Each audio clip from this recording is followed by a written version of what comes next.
कभी आपने अकेले बैठकर यह सोचा है कि मेरे साथ ही ऐसा क्यों हो रहा है? मैंने किसी का बुरा नहीं किया, फिर मेरे जीवन में इतनी परीक्षा क्यों? क्या सच में कर्म का फल मिलता है या यह केवल एक सांत्वना है? आज हम इसी सत्य को शांत मन से समझने का प्रयास करेंगे। श्री कृष्ण ने भगवत गीता में अर्जुन से जो कहा वह केवल युद्ध भूमि के लिए नहीं था, वह हमारे जीवन के हर संघर्ष के लिए था। उन्होंने कहा, कर्मण्ये वाधिकारस्ते मा फलेषु कदाचन। तुम्हारा अधिकार केवल कर्म पर है, फल पर नहीं। हमारा दुख यहीं से शुरू होता है।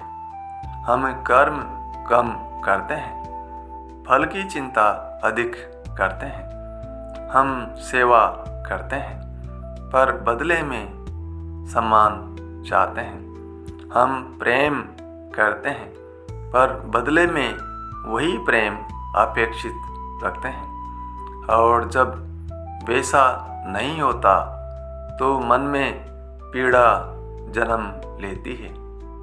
लेकिन जरा सोचिए, यदि आप एक बीज बोते हैं, क्या वह उसी दिन फल देगा? नहीं, उसे समय चाहिए, धैर्य चाहिए, प्रकृति की प्रक्रिया चाहिए। ठीक वैसे ही कर्म भी एक बीज है। हर विचार एक बीज, हर शब्द एक बीज, हर भावना एक बीज।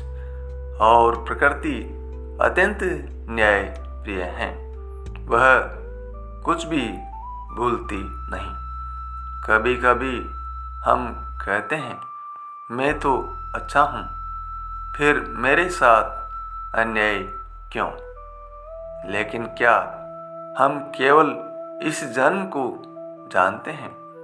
आत्मा अनादि है, अनेक जन्मों की यात्री है। श्री कृष्ण ने अर्जुन से कहा, आत्मा न जन्म लेती है न मरती है। तो जो आज हमारे जीवन में घट रहा है वह किसी गहरे क्रम का भाग हो सकता है।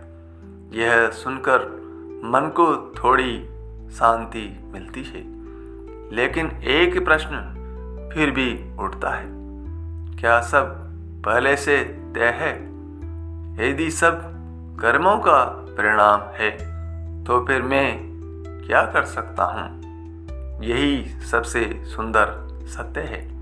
कर्म 3 प्रकार के होते हैं। कुछ कर्म ऐसे हैं जो संचित है, जो अभी फल देने बाकी है। कुछ कर्म प्रारब्ध है जो इस जीवन में फल दे रहे हैं। लेकिन एक कर्म ऐसा भी है जो आपके हाथ में है, जो आप अभी कर रहे हैं। आपका वर्तमान निर्णय, आपकी आज की भावना, आपका अभी का व्यवहार, यही आपके भविष्य का निर्माण कर रहा है। तो आप असहाय नहीं हैं, आप पीड़ित नहीं हैं, आप अपने आने वाले जीवन के शिल्पकार हैं। जब हम यह समझ लेते हैं तो शिकायत धीरे धीरे कम होने लगती है। हम पूछना बंद कर देते हैं, मेरे साथ ही क्यों? और कहना शुरू करते हैं, मुझे इससे क्या सीखना है? यही परिवर्तन है। दुख वही रहता है पर दृष्टि बदल जाती है। और जब दृष्टि बदलती है तो पीड़ा भी साधना बन जाती है। आप देखेंगे जीवन में जो भी परिस्थिति आती है वह हमें तोड़ने नहीं गढ़ने आती है। प्रकृति न्याय करती है पर समय लेकर, इसलिए धैर्य रखें, अपना कर्म शुद्ध रखें और हर रात सोने से पहले एक क्षण रुककर अपने दिन को देखिए। आज मैंने क्या सोचा, क्या कहा, क्या किया। जहाँ गलती हो मन में क्षमा मांग लीजिए और कहिए, हे प्रभु, जो भी किया आपको समर्पित। धीरे धीरे मन हल्का होने लगेगा। याद रखिए, जीवन अन्याय नहीं है, यह एक गहरा संतुलन है। कर्म का नियम कठोर नहीं, न्यायपूर्ण है। और सबसे सुंदर बात, आपका आज आपका आने वाला कल बदल सकता है। इसलिए निराश मत होइए।